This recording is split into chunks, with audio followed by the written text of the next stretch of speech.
Toyota North America puts huge support behind the SEMA Show, and you can see from their stand behind me, they not only bring their latest models, but they bring a whole bunch of modified cars and concept cars as well. Everything from this 86 race series development car, they've got a new GR Corolla rally concept car, and they've got a couple of 10-second Supras. That's right, 10-second Supras built by Toyota North America. And it's not just their stand and their cars that they support, they've also got a whole bunch of other cars around the show they support, plus obviously Toyotas are pretty popular. So we're going to go check out the best ones we can find at SEMA 2022.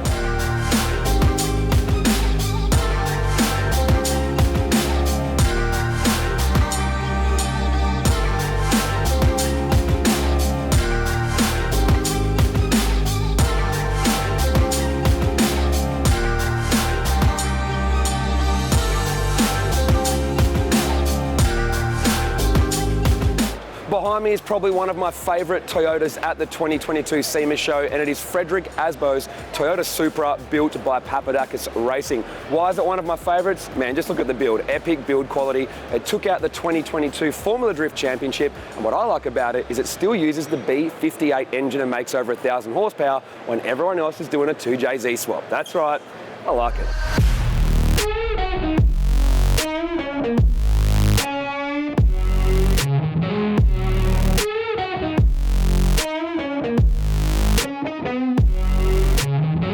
HKS had their GR86 on display, showcasing their latest parts for the new generation model, including a supercharger kit, coilovers and the wide body kit. The car also had Advan wheels and endless brakes, making for the complete package. TJ Hunt's BRZ was also on display, sporting the new Street Hunter wide body kit for the latest generation 86.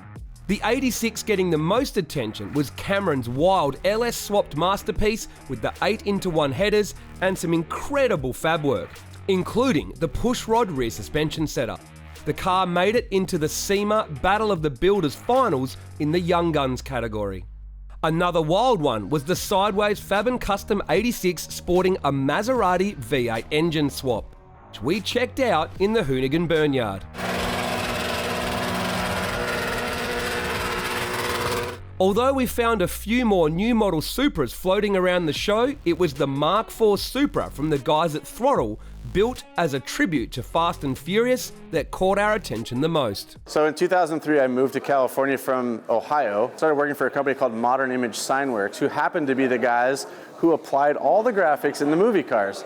So it's kind of a really cool thing for me, coming from a graphics background, going to work for them, being involved with the movie cars. And then after Modern Image, I went on to work at Falcon Tire, where they launched drifting in the US. I ended up running the drift program with 12 cars on my team. I ended up working with that program for about 5 years. And then I carried on through the automotive industry in suspension, wheels, tires, all over the place. And here we are today, we have Throttle. It's come a long ways from where it started, but we are an e-commerce platform. We sell car parts, and also we have a YouTube channel where we install those parts. It helps us market the parts that we sell.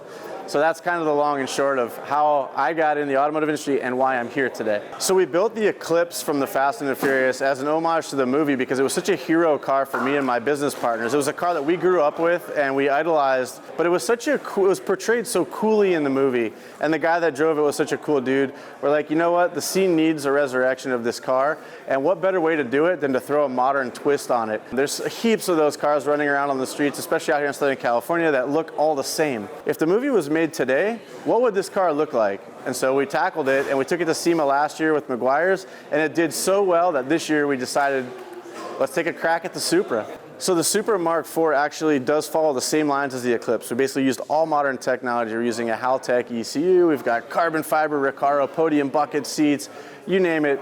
All the modern stuff is thrown at it to give it that really modern feel as though the movie was made today.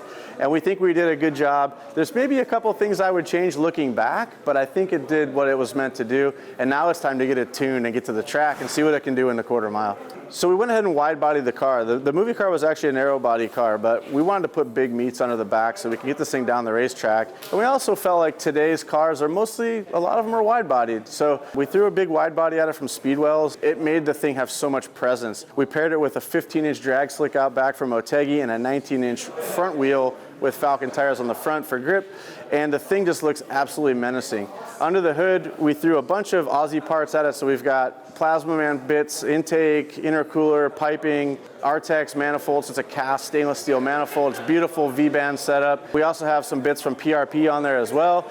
This is the first build that we've done that has a pretty major Aussie presence, and it kind of opened up my eyes. And in the meantime, I met Andrew and Motive Video in the meantime, watching videos, trying to learn more about this stuff. So it's just weird that this all coming together at once, but we're really happy with all the modern twists and all the things that we were able to source over in Australia. And man, our GTR builds are going to be off the charts.